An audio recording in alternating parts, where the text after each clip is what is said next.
What you can also do in Microsoft Windows is do screen recordings of games or some applications by using the game recording feature. So to access that out, first of all, I'm going to go to Start menu and go to Settings right here. And once I go to Settings, I'm going to go to Gaming right here.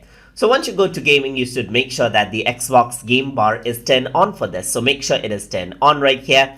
And you can see in captures where it'll be captured out. So in captures, you can set out the quality right here. So the video frame rate is 30 frames per second right here. And you can also choose the video quality for the recording. You can buff this up if you want more quality, but I'm just going to go around and keep this as it is for the sample.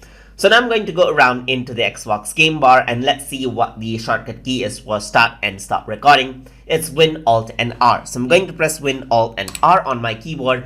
And what happens is that you can see that it has started recording now. So this is everything that is being recorded. So I can go around, navigate around. Let's go to captures right here. Let's go around over here. Let's go and navigate around. So what happens is that everything that I do right here, it'll start capturing out. So once I'm happy with the capture, I'm just going to go around, press the stop button, and it says game clip is recorded. This is especially for games, but if you want to, then a certain supported applications like the settings is recorded as well. So if I were to go to capture now, what happens is that here I can click on open folder, and there you go, there's the screen capture. I can double click and then you'll be able to see that this is what I have. You can see that the recording is not, the recording bar is not there, but the mouse movements and everything that I did right here, the navigation and everything else is captured according to how I want.